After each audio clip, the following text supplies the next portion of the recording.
1년의 반이 지나고요. 이제 다음 주면 8월이 되고 추석이 지나면 이제 연말 분위기가 내는 이제 그런 때가 이제 가까워지고 있습니다. 벌써 이렇게 시간들이 굉장히 빠른 것 같아요. 그리고 이제 지금 한창 여름 행사 중에 있습니다. 그래서 오늘도 우리 고등부 교사들은 아까 오전에 이제 미스바로 갔는데요. 저희 청년부 여름 행사도 이제 얼마 남지 않았습니다. 이제 필리핀 해외 단기 선교는 여러분 기도해 주셔서 우리가 또 잘 준비해서 잘 다녀왔고요. 이제 8월 13일부터 17일까지는 곡성에서 학예 수련회를 겸한 국내 단기 선교가 있습니다. 그래서 거기서 이제 뭐 어르신들을 섬기고 또 뭐 어르신들 집도 수리해드리고 그리고 뭐 어르신들 마을회관에 가서 이제 안마도 해드리고 전도도 하는 시간도 가지고요. 또 저희끼리 또 뭐 바베큐 파티도 하고 또 이렇게 곡성도 둘러보고 시골 전통시장도 둘러보는 또 저희 안에 이 공동체성 회복하는 프로그램들도 가지려고 합니다. 그러니까 이제 얼마 안 남았습니다. 주일로 치면 이제 오늘 빼면요, 이제 다음 주, 그 다음 주 이제 그러고 나서 출발인데요. 그러다 보니까 이제 제가 이번 주간에 계속 설교 준비를 하면서 수련회에 좀 맞춰서 한 3주 정도 설교를 해야 되겠다 이런 생각을 했어요. 그래서 좀 이 사명도 뭐 소명도 이제 생각하면서 국내 단기 선교를 가고자 하는 마음을 좀 이렇게 심는 그런 설교를 해야 되겠다라는 생각을 하면서 묵상을 했는데요. 이번 그 청년부 수련회 주제가 당신의 나라가 임하소서입니다. 그래서 이제 하나님의 나라에 대한 이야기이고요. 그래서 우리가 그곳을 하나님의 나라로 만들자라고 하는 주제이고, 그래서 거기에 대한 설교를 좀 준비를 하려고 해서 기도를 했는데, 그 설교를 계속 이제 본문을 찾고 기도하는데 이상하게 이번 주에 하나님께서 제게 계속 이 말씀을 보여주셨어요. 이 말씀을 계속 묵상하게 하시고 이 말씀으로 계속 이렇게 뭔가를 이렇게 생각하게 하셨습니다. 그러면서 기도하면서 하나님, 저는 이 지금 수련회도 앞두고 있고 여름 행사도 앞두고 있어서 이런 설교를 좀 해야 되는데요. 왜 자꾸 저한테 이 말씀만 보여주세요? 그러니까 제가 이번 주 새벽 기도 할 때마다 이 말씀을 계속 하나님께서 저한테 이렇게 묵상하게 하셨거든요. 그래서 이제 그렇게 기도했는데 계속 이 말씀을 통해서 제 머릿속에서 설교가 정리가 되어져 갔어요. 그래서 꼭 이 말씀이 혹시 누군가가 필요한 사람이 있나 보다라는 생각이 들어서 이제 제가 준비하던 설교는 접어두고 이 말씀을 좀 준비를 했고요. 그래서 이제 이 말씀이 그래서 이제 좀 그렇게 준비가 됐습니다. 그래서 어떠한 음성들로 하나님께서 또 성령께서 여러분에게 들려주실지 모르겠지만 오늘 이 시간 이 말씀을 통해서 여러분이 좀 위로를 얻으시고 그리고 또 여러분에게 꼭 필요한 말씀들이 되셨으면 좋겠습니다. 제가 지난주에 설교를 44분을 했더라고요. 분명히 시작 전에 짧게 하겠습니다라고 약속을 했다가 근데 이제 아무도 안 믿었더라고요. 뭐 몇 명 믿은 사람이 박수를 쳤는데 역시나 그랬다. 그래서 제가 이번 주는 또 진짜 한번 설교를 딴 때보다 짧게 하자 그래서 원고를 A4 용지 5장을 매주 써요, 항상. 그러면 이제 이렇게 딱 원고를 쓰고 늘 설교 준비할 때 원고를 늘 계속 봅니다. 이제 볼 때마다 이제 메모가 늘어나요. 그러면 시간이 5분씩 늘어나요. 그래서 제가 이번 주에는 한 번도 안 봤습니다. 좀 한번 일찍 끝내보려고. 근데 얼마나 일찍 끝날지는 잘 모르겠습니다. 이제는 거짓말 안 하려고요. 그래서 일찍 끝날지 안 끝날지는 모르겠지만 어쨌든 이제 벌써 8월인데요. 한 9월 정도 되면 그 멀쩡하던 보도블록들을 막 뜯습니다. 그러면서 보도블록 다시 깔죠. 저도 이제 군대에 있을 때 국가 예산을 한번 집행해봤지만 9월부터 이제 각 지자체들은 예산을 쓰기 위해서 난립니다. 예산이 그렇습니다.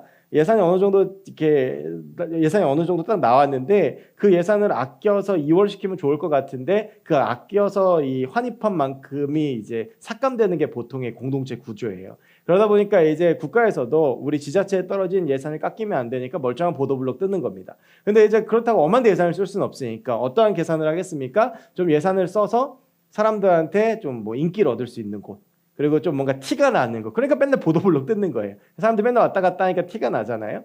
그러니까 이제 그런 정치적인 셈법들이 다 숨어 있습니다. 좀 뭔가 이득을 얻기 위해서 또 좋은 여론을 얻기 위해서 이제 내년 4월이 되면 아마 3월부터 굉장히 시끄러울 겁니다. 왜냐하면 내년 4월에 총선이 있습니다. 원래 이때쯤 되면 평소에는 보기 힘들었던 국회의원들을 우리가 자주 볼 수 있잖아요. 늘 좀 앞에 서서 막 악수하고 인사하고 그러면서 표를 얻고자 하는 그런 마음들이 막 있죠. 그러니까 이 뭐 정치 뭐 이런 것들이 다 이 표싸움이거든요. 그러니까 누가 어떠한 여론을 얻느냐. 그래서 왜 TV 한번 나와서 좋은 여론 얻어서 대통령 후보에까지 나온 사람들도 있고요. 제가 지금도 기억하는 게 이제 노무현 대통령 당선될 때 그 가장 경쟁했던 사람이 정몽준 씨였어요. 그 전까지는 뭐 정치적으로 큰 입지가 있거나 그렇지 않았어요. 돈 많은 사람이었지. 그런데 정문주 씨가 급하게 대통령 후보로 급격하게 부상하게 된 이유가 뭐냐면 2002 월드컵 4강 진출이었습니다. 그 사람이 대한축구협회 회장이었거든요. 그러니까 그런 어떤 하나의 계기를 통해서 이렇게 빵 뜨는 거예요. 그러니까 뭐 유튜브 같은 것들도 그렇잖아요. 다 똑같은 컨텐츠들인데 어느 계기가 있으면 막 그 사람이 인기를 얻고 팡 뜨는 것처럼. 특히 이제 정치인들에게 있어서 그런 계기들이 굉장히 중요합니다. 어떠한 계기들을 어떠한 명분을 통해서 만드느냐에 따라서 이 사람이 정치적으로 입지가 탄탄해지느냐 아니면 이 사람이 정치적으로 추락하느냐가 결정이 됩니다. 그래서 오늘 원래 사실 본문이요 사도행전 12장 전체를 봐야 됩니다. 원래 이게 얘기가 다 한 이야기예요. 근데 이제 이 한 장을 다 읽기에는 너무 시간이 오래 가서 이제 1절부터 5절까지만 읽었는데 오늘 12장 1절에 보면 헤롯 왕이 나옵니다. 이 헤롯 왕이요. 이제 오늘 본문에 보면 야고보를 칼로 죽이는 장면이 나오게 됩니다. 이 야고보는요. 예수님의 사도들 중에서 가장 첫 번째 순교자였습니다. 여러분 한 달 전쯤인가요? 한 달 조금 더 됐나? 제가 예수님의 12제자 쉽게 외우는 방법 설명드렸던 거 기억하십니까? 다 잊어버리셨나요? 한번 해볼까요? 자, 예수님의 12제자 다시 한번 해보겠습니다. 생각나는 대로 한번 말씀해 보실까요? 네, 베드로. 안드레. 베드로의 형제죠. 그리고 또요. 야고보. 그럼 야고보 형제? 요한. 그리고 또 누구 있죠? 도마, 의심한 제자. 또요. 그거 아십니까? 그 목사에게 주신 최고의 축복이요. 성도들의 망각의 은혜입니다. 그러니까 똑같은 얘기를 계속해도요. 계속 잊어버리니까 늘 새로워요. 그래서 이제 보면 뭐 베드로, 야고보, 요한 이 세 제자들 하고요. 그리고 마태복음을 쓴 마태, 그 다음에 도마, 뭐 가룟 유다 이런 제자들의 특징이 뭐라고 그랬습니까? 보통 사고친 애들이라고 말씀드렸죠. 그래서 뭐 이제 빌립, 나다나엘, 그리고 동명이인인 뭐 유다 다데오, 그리고 뭐 야고보, 뭐 이런 뭐 시몬 이렇게 쭉 12명이 있다고 말씀을 드렸는데요. 이 12명 중에서 2명만이 순교를 하지 않았습니다. 하나가 자살한 가룟 유다고 하나가 90 넘어서까지 살았던 사도 요한입니다. 그리고 나머지 10명의 사도들과 그리고 사도행전 1장을 보면 13번째 사도로 발탁이 되는 마띠아까지 이 모든 사람들은 다 순교를 합니다. 뭐 도마는 인도에서 순교했다고 알려지고요. 어떤 사람은 에디오피아에서 어떤 사람은 또 유대 땅에서 이렇게 순교를 했다고 알려지는데 그 모든 사도들 중에서 제일 처음 순교했던 사람이 누구냐 하면 야고보입니다. 이 야고보는 야고보 예수님 제자중에 2명 있잖아요. 이 요한의 형제 야고보. 그러니까 예수님하고 늘 같이 다녔던 제자 야고보입니다. 이 사람이 이제 헤롯 왕에 의해서 칼로 죽게 되는데요. 이 야고보의 순교를 보고 유대인들이 기뻐했다라고 오늘 본문에 나와 있어요. 여기서 기뻐한 유대인들은 누구겠습니까? 바리새인들, 사두개인들. 쉽게 말하면 예수님을 십자가에 못 박아 죽인 사람들. 그래서 지금도 제자들을 잡기 위해서 사도들을 잡기 위해서 혈안돼 있는 사람들.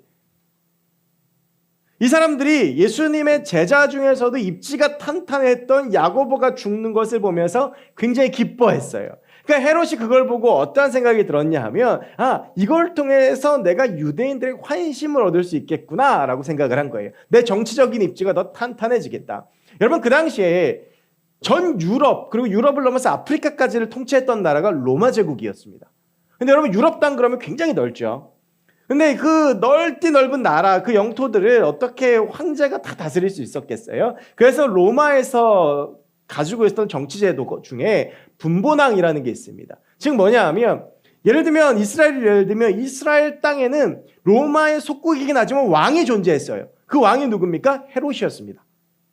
그러니까 각 지역들마다 로마에서 임명한 왕들이 있었어요. 그리고 그 왕들은 그 지역 사람들이었습니다. 그래서 그 지역 사람들이 그 왕을 그 나라를 다스리는데 근데 그랬다가 반란을 일으키면 어떻게 해요?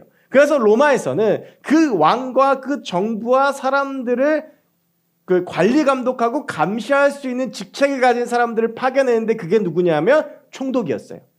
그러니까 우리나라도 일제강점기 때 초반에 그러한 비슷한 구도였습니다. 고종 황제가 있었지만 일본 총독이 있었죠. 일본 총독부라는 것이 있지 않았습니까? 그거 비슷한 거예요. 그래서 여러분 헤롯 왕과 빌라도의 관계가 그런 관계예요. 그러다 보니까 이 왕과 총독의 관계가 그렇게 썩 편한 관계는 아닙니다. 그러니까 총독은 왕을 감시하고 왕은 이 총독을 견제해야 되는 거예요.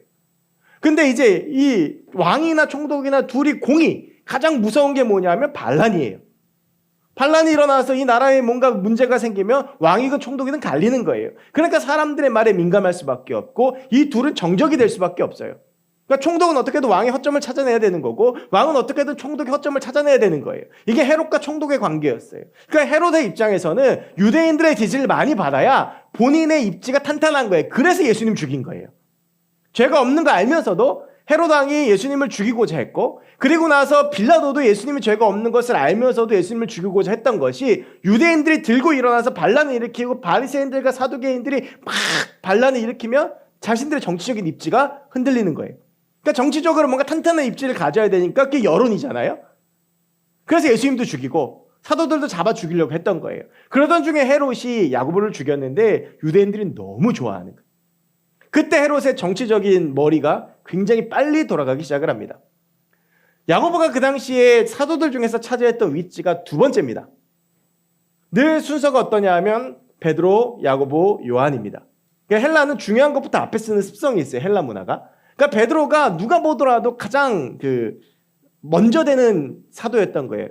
그리고 지금 사도행전 12장까지 흘러가는 이 시기가 흘러가는 동안 초대교회의 지도자 그러면 베드로였습니다. 사도들 중에서 가장 우선권을 가지고 있는 사람. 그러니까 헤롯이 이런 생각을 한 거죠. 야고보를 죽였는데도 유대인들이 이렇게 기뻐하고 좋아하고 이렇게 내 편을 들어주는데 만약에 베드로를 죽인다면 유대인들이 어떤 반응을 보일까? 라고 생각을 한 거예요. 야고보를 죽였는데도 사람들이 그렇게 좋아했는데 만약에 베드로를 죽여서 초대교회의 쉽게 말하면 우두머리를 제거해버리고 나면 그 모든 유대인들의 마음이 자기에게 쏠릴 거 아니에요. 그러면 총독하고의 정치적인 헤게모니 싸움에서도 우선할 것이고 뭔가 자신의 그런 앞으로의 앞날도 탄탄해질 것이라는 계획을 한 거죠. 그래서 베드로를 잡습니다. 그리고 잡아서 이 헤롯이 굉장히 정치적으로 머리를 많이 써요. 바로 죽이지 않고 6월절까지 기다립니다. 여러분 이제 우리가 9월이 되면 추석이 있습니다. 그리고 우리가 또 1월달, 2월달 되면 보통 이제 설이 있는데요. 우리가 그때 되면 다 고향을 찾아가죠. 그래서 굉장히 시간이 오래 걸립니다. 이런 명절이 유대인들에게도 있는데 그게 6월절이에요. 이스라엘 백성들이 출애굽한 것을 감사하는 날. 근데 이때 이스라엘 사람들이 다 어디를 모이냐면 예루살렘으로 모입니다. 그러니까 모든 이스라엘 사람들이 예루살렘에 모여서 뭔가 이렇게 사람들에게 그때 인터넷이 있습니까? TV가 있습니까? 뭔가 이렇게 사람들에게 막 뭔가 불을 지필 수 있는 게 결국 사람들 많이 모이는 자리니까. 그래서 예수님도 6월절에 돌아가신 거예요. 그래서 베드로를 6월절까지 감옥에 가둡니다. 자, 그럼 여러분 보세요. 헤롯의 입장에서는 이 베드로는 굉장히 중요한 죄수입니다. 그래서 오늘 본문에 우리가 같이 읽었지만 이 베드로를 한 사람을 어떻게 지키냐 하면 군인 4씩 4패로 나누어 지킵니다. 그러니까 4명이 한 조예요. 그게 4조가 있어요. 3시간씩 지키는 거예요. 그러니까 베드로를 가운데 넣고 이 4방향으로 4명이 서서 3시간을 지키고 교대하고 4명이서 3시간 지키고 교대하고 그러니까 물샐 틈 없이 이 베드로를 지키는 거죠. 혹시 베드로가 도망가거나 그 당시에 초대교회에 많은 사람들이 있었잖아요. 이 사람들이 또 베드로를 빼내려고 하거나 뭔가 일이 일어나면 복잡해지니까 헤롯의 입장에서는 이런 정치적인 쇼들을 다 준비했는데 혹시라도 베드로가 도망가면 큰일 나니까 철통같이 지킨 겁니다. 사람만 지켰겠습니까? 막 여기저기 묶어놓고 그랬을 거 아니에요? 그렇게 시간이 흘러서 베드로가 죽기 전날 밤이 됩니다. 그게 오늘 본문 사도행전 12장입니다. 자, 여러분들이 베드로라면 내일 죽어요. 어떠한 마음이 드시겠습니까? 여러분들이 만약 내일 죽음을 맞이해야 되는 상황에 놓여 있고 그래서 감옥에 갇혀서 죽음을 기다리고 있고 군인들이 나를 지키고 있다면 여러분들 무슨 마음이 드실까요? 인간에게 있어서 가장 극복하기 어려운 문제가 죽음이라고 하는 문제입니다. 그것도 그냥 죽습니까? 여러분 그래서요 저는 시한부 인생을 사는 사람들이 참 가슴이 아파요. 자기가 예를 들면 3개월, 6개월 그거밖에 못 산다고 생각하면 그러니까 제가 한번 그런 상상을 해본 적이 있거든요. 제게 이제 아내도 있고 아이들도 있잖아요. 어느 날 제가 아파서 예를 들면 6개월 선고를 받았단 말이에요. 그러면 저희 아들, 딸을 볼 때마다 늘 무슨 생각이 들겠어요? 얘 6개월밖에 못 본다. 한 달 지나면 5달밖에 못 본다. 그러니까 보면 눈물밖에 안 날 것 같아요. 그러니까 여러분 만약에 우리가 언제 죽는지를 아는데 그게 내일이다 그러면 스피노자라고 하는 철학자가 그런 말을 했죠. 내일 지구가 멸망하더라도 나는 한 그루의 사과나무를 심을 것이다. 말짱 헐서죠. 내일 지구가 멸망하고 죽는데 무슨 한 그루의 사과나무를 심습니까? 아마 어떤 사람은 막 불안하고 고통스럽고 막 괴롭고 걱정되고 막 그럴 거예요. 어떻게든 그 죽음에서 벗어나고자 애쓸 겁니다. 여러분 그런데 지금 베드로가 그런 상황인데 놓여 있고 이게 장난이 아니라는 걸 알아요. 왜냐하면 자신의 동역자인 야고보가 죽었잖아요. 그 죽음을 봤어요. 그 전에 스승인 예수님의 죽음도 봤습니다. 베드로에게 있어서 죽음은 그냥 위협이나 공포가 아니라 실제예요. 난 죽겠구나. 여러분 그런데 그날 밤에 그러면 우리가 정상적으로 이성적으로 생각하는 베드로의 모습 어떤 모습이어야 되겠습니까? 벌벌 떨든지 막 두려워하든지 걱정하든지 고민하든지 아니면 어떻게든 지가 풀어보려고 뭐 몸부림을 치든지 어떻게든지 그 상황을 벗어나려고 애써야 되지 않겠어요? 그런데 여러분 이 사도행전 12장을 보면 재밌습니다. 여러분 그때요 초대교회는 지금 난리가 났습니다. 왜냐하면 이 베드로가 그 당시에 교회 지도자인데 잡혀서 죽은 거예요. 죽게 생긴 거예요. 그러니까 어떻게 했습니까? 우리가 같이 그 12장 5절 말씀에 보면 온 교회가 그를 위해 기도했습니다. 여러분 만약에 아주 만약에 저랑 여러분들이 어디 뭐 좀 험한 나라에 단기 선교를 갔어요. 그런데 제가 붙잡혔어요. 그래서 내일 저를 죽인대요. 기도하겠습니까? 안 하겠습니까? 그래도 하겠죠. 목숨 걸고 기도하겠죠. 그래도 목사님 살려달라고. 안 할 거예요? 반응 보니까 안 할 것 같은데? 그럴 거란 말이에요. 그게 지금 그런 상황인 거예요. 그러니까 얼마나 사람들이 마음에 지금 애달아요. 막 이게 베드로 어떻게 막 당장 시간은 흘러가고 막 그러니까 이런 상황인 거예요. 베드로 어떻게 해야 되겠습니까? 막 본인도 뭔가 이게 지금 어떻게 이 방법을 해결을 해야 돼. 그리고 여러분 만약 내일 죽는다면 온갖 걱정, 고민, 근심 막 가족들 생각 베드로는 결혼했고 가족이 있었습니다. 막 그런 생각이 다 들지 않겠어요? 근데 여러분 우리가 읽지 않았지만 사도행전 말씀에 보면 사도행전 12장 6절인데요. 아까 읽었던 본문의 그 뒷절인데 우리 12장 6절 같이 한번 읽어볼까요? 12장 6절입니다. 시작.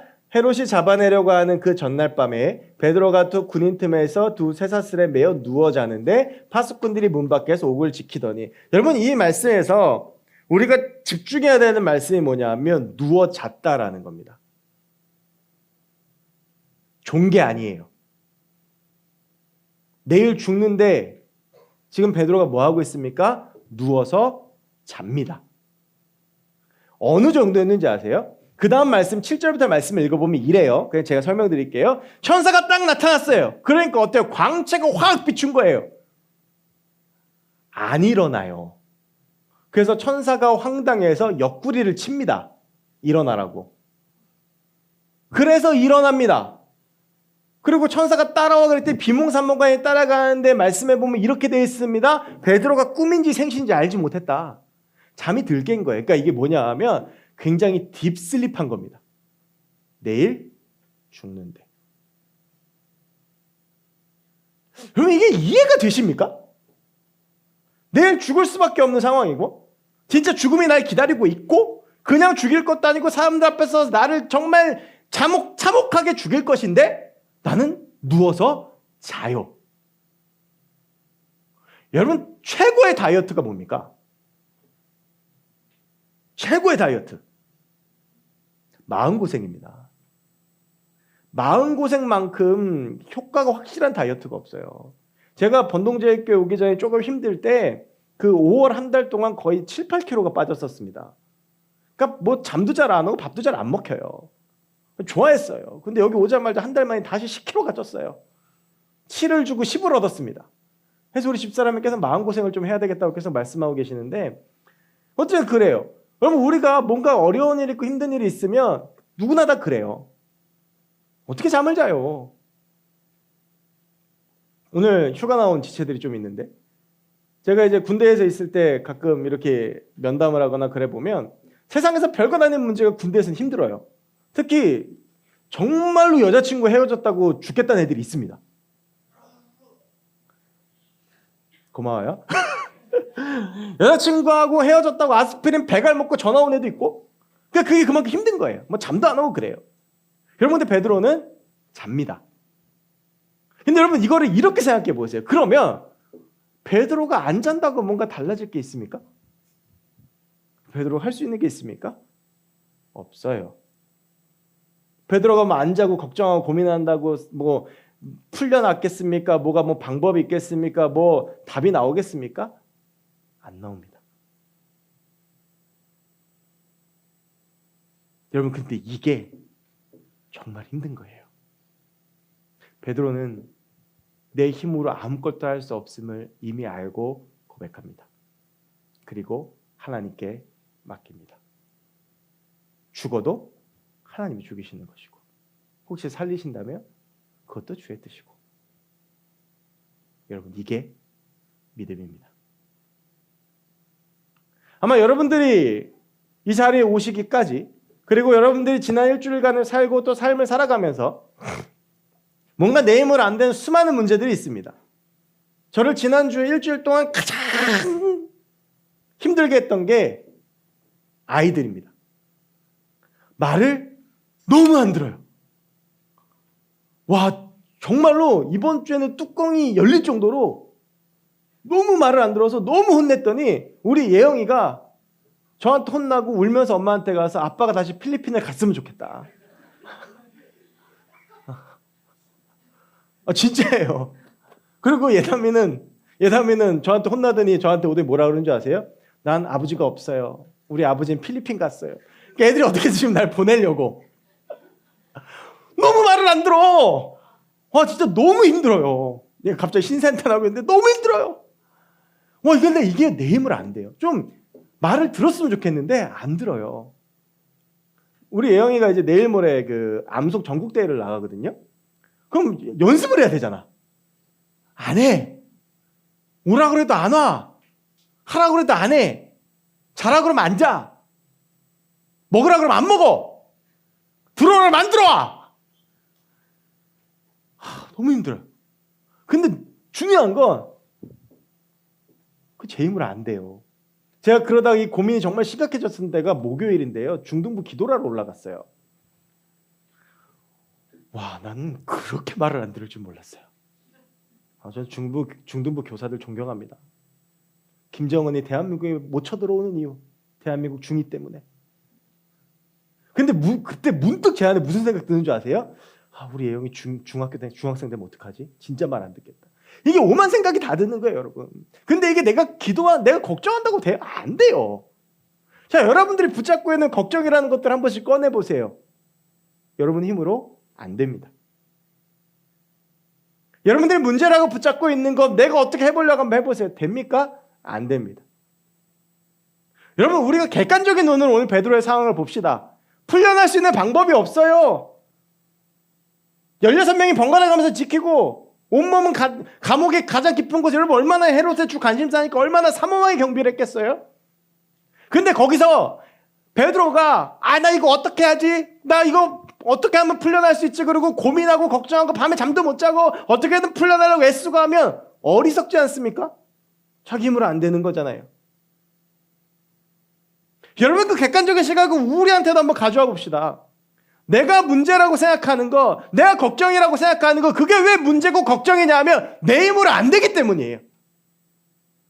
사람이 내 마음대로 안 되고, 제 경우처럼 자녀가 내 마음대로 안 되고, 지금 내가 겪고 있는 여러 가지 학업과 취업과 결혼과 또한 여러 가지 삶의 문제들이 내 마음과 내 뜻대로 안 되는 거예요. 그러니까 그게 걱정이고 문제인 거예요. 근데 그게 내 힘으로 안 되는데 우리 그걸 붙잡고 있어. 근데 그런 우리를 향해서 하나님께서 뭐라고 말씀하시냐면 수고하고 무거운 짐진 자들아 내게로 오라 내가 너희를 쉬게 하리라 라고 하십니다. 여러분, 시편 127편 2절에 이런 말씀이 있습니다. 여호와께서 사랑하는 자에게 잠을 주시는도다. 이게 성도들이 제일 좋아하는 말 중에 하나입니다. 졸고 나면 왜 졸았냐? 하나님께서 사랑하는 자에게 잠을 주십니다. 여러분, 근데 이 말이 그 뜻이 아니에요.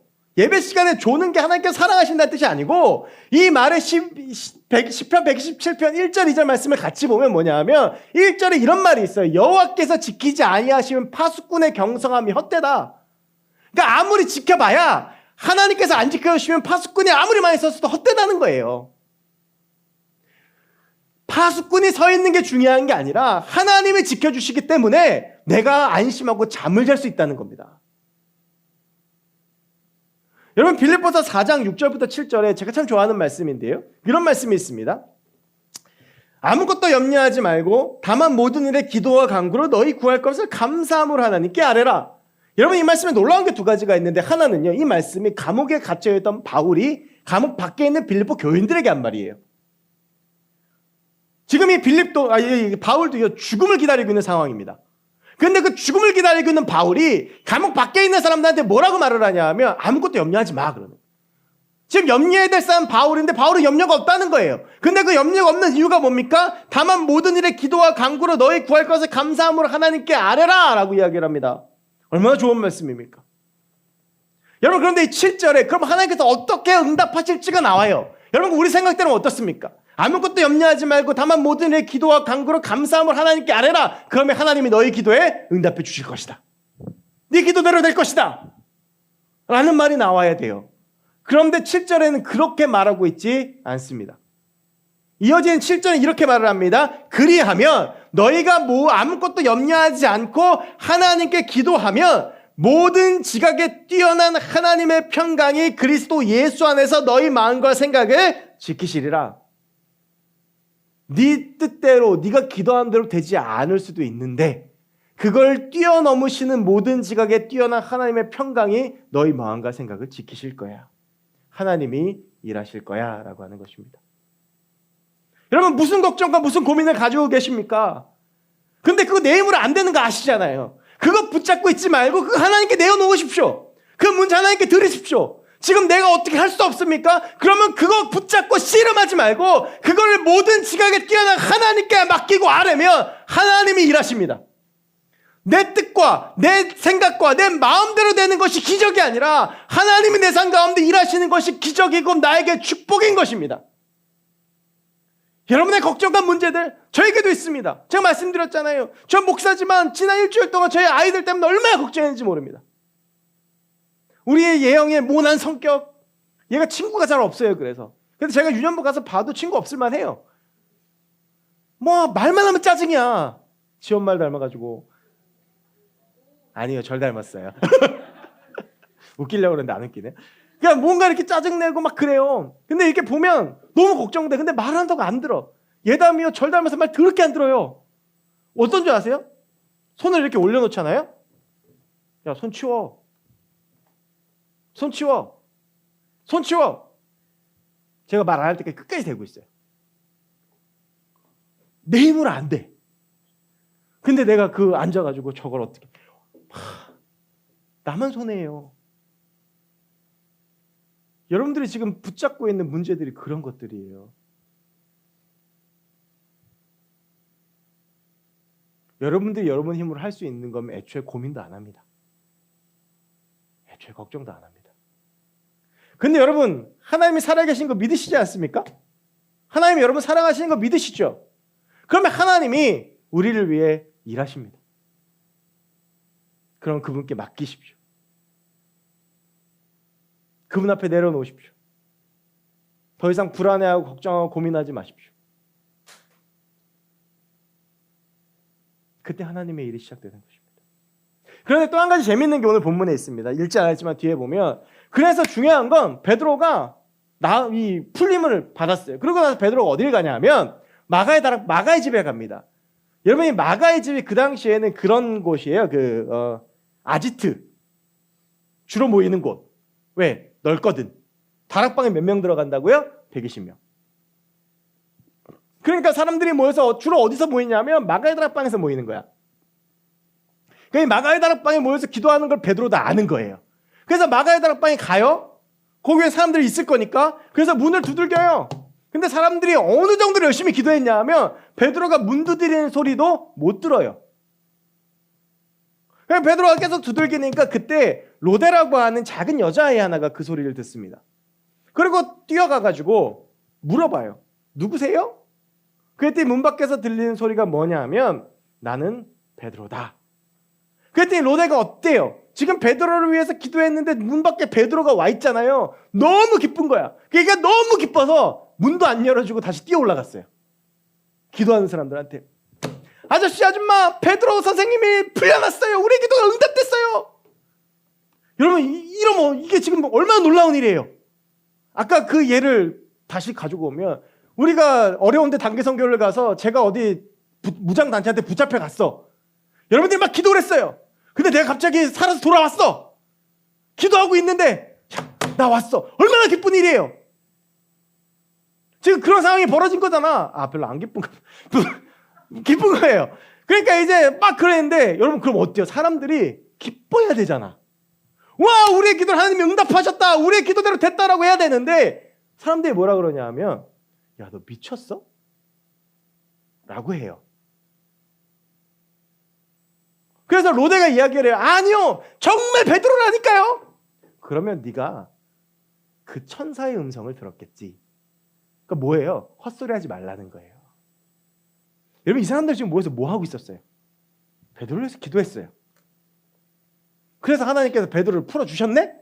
이 사람들 앞에 왔어. 그래서 한 여자아이가 그 믿음을 가지고 그 베드로가 풀려났다라고 사람들 앞에 이야기를 했는데 사람들은 뭐라고 말합니까? 기도하던 이들이 기도를 멈추고 너 미쳤다 라는 거예요. 여러분 어쩌면 우리가 가지고 있는 신앙과 믿음도 그럴지도 모릅니다. 기도는 하지만 믿지 않아요. 기도하지만 하나님이 일하신다는 거 믿지 않아요. 그러니까 하나님이 하나님의 일이 일어나면 의심되는 거죠. 여러분 정말 믿고 계십니까? 그러면 로데와 같은 그 마음들이 우리 마음 가운데 있어야 돼요. 내가 기도하니까 비가 멈췄어. 그럼 늘 기도할 때마다 비가 멈추는 건 아니야. 근데 한번 기도했는데 비가 멈췄어. 그럼 그거 하나님이 하셨을 거예요. 내가 기도했더니 아픈 애가 낫어. 늘 낫진 않아. 근데 한번 기도했더니 낫어. 그럼 그것도 하나님이 하신 거예요. 여러분 우리의 삶에 일어나는 모든 일은 다 하나님이 하시는 겁니다. 우리는 그걸 믿고 가는 거예요. 여러분 조금 극단적인 예지만 이게 꼭 맞진 않아요. 아주 오래된 예 중에 그런 예가 있잖아요. 어떤 마을에요. 가뭄이 심하게 들었어요. 그래서 그 마을에 교회에 사람들이 모여서 기도회를 했습니다. 비 오게 해달라고. 그런데 이제 그 기도회가 끝나고 다 집에 가는데 조그만한 아이 하나만 우산을 가지고 온 거예요. 그래서 어른들이 물어봤어요. 너 왜 우산 가지고 왔냐? 비 오게 해달라고 기도했으니까 비 올 거 아니에요. 그래서 우산 가져왔어요. 그랬다는 거예요. 여러분 우리가 얼마나 우리의 기도에 대해서 하나님 응답하실 것인지 물론 우리가 기도한 대로 하나님 응답하시지는 않습니다. 그러나 우리가 기도하는 것에 하나님이 어떻게 일하시고 응답하실 것이라는 믿음이 과연 우리 가운데 있느냐라고 하는 거예요. 그 믿음이 있어야 우리도 우리의 문제를 하나님 앞에 내어놓을 수가 있어요. 그 믿음이 없으면 우리가 하나님 앞에 그 문제를 내어놓지를 못합니다.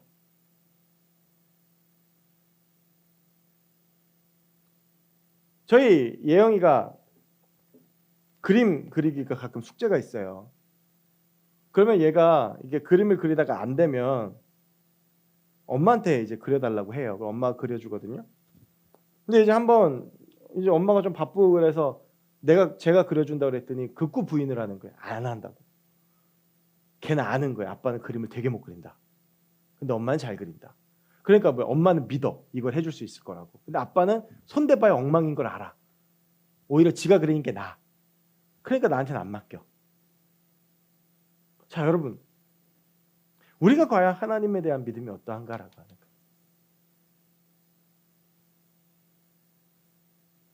여러분이 하나님의 전능하신가 살아계심을 믿는다면 죽음의 문제 앞에서도 누워 잘 수 있는 믿음이 있습니다. 그런데 여전히 우리는 우리의 보이지 않는 진로, 미래, 내가 어떻게 할 수 없는 문제들로 두려워하고 고민하고 아파하고 걱정합니다. 그런데 정작 들여다보면 내가 할 수 있는 게 없어요. 여러분 우리는 믿는 것 말고는 할 수 있는 게 없습니다. 하나님이 도와주시지 않으면 아무것도 할 수 없습니다. 그저 머리로만 믿는 그리스도인은 되지 마십시오. 기도하면서도 하나님이 일하시는데 그걸 의심하는 그런 모습이 아니라 그냥 여러분의 전부를 하나님께 한번 내어 맡겨 보십시오. 그냥 여러분의 전부 인생을 하나님 앞에 맡기시고 내 힘으로 뭔가를 하고 내 힘으로 뭔가를 하려는 것이 아니라 그냥 하나님이 끌고 가시는 대로 맡기세요. 여러분, 어쨌든 이렇게 되든 저렇게 되든 우리는 결국 천국에서 만납니다. 지금 좀 뭐 어렵고 힘든 일도 있죠. 그럼 뭐 이런 일들이 있어요. 근데 결국에는 우리가 가서 만나는 곳은 어디냐면 천국이에요. 그 믿음이 있다면 우리가 두려워하고 걱정할 게 뭐 있습니까? 베드로에게 그 믿음이 있는 거예요. 내일 죽을 수도 있어요. 근데 하나님께서 나를 죽이시면 그 다음에 내가 갈 곳은 어디에? 하늘나라인 거예요. 두려울 게 없는 거죠. 여러분, 취업 좀 안 되면 어떻습니까? 결혼이 좀 꼬이면 어떻습니까? 돈이 좀 없으면 어떻습니까? 진로가 좀 안 보이면 어떻습니까? 하나님이 거기에 매이시는 분이 아니십니다. 하나님은 어떻게든 하나님의 일을 하나님을 신뢰하는 사람들을 통해서 하십니다. 하나님께 여러분의 인생을 맡기십시오. 내 인생 내 마음대로 안 될 수 있습니다.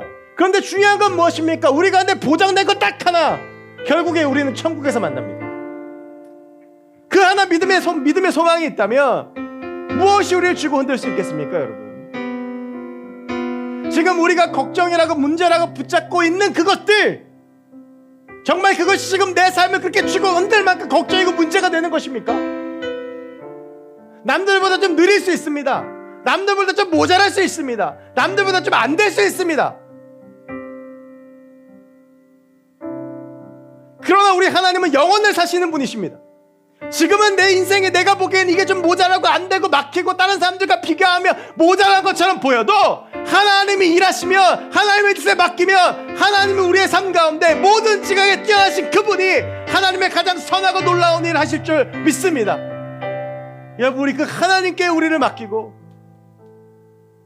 걱정하고 두려워하지 말고 죽음 앞에서 누워잤던 그 베드로의 믿음과 신앙으로, 내가 기도하면 베드로가 풀려날 거라고 생각하고 기도했던 로데의 그 마음처럼 우리도 믿음으로 나아가는 하나님의 사람들이 됐으면 좋겠습니다. 우리 시간 같이 함께 찬양하고 싶은데요, 제가 가장 좋아하는 찬양입니다. 아무것도 두려워 말라.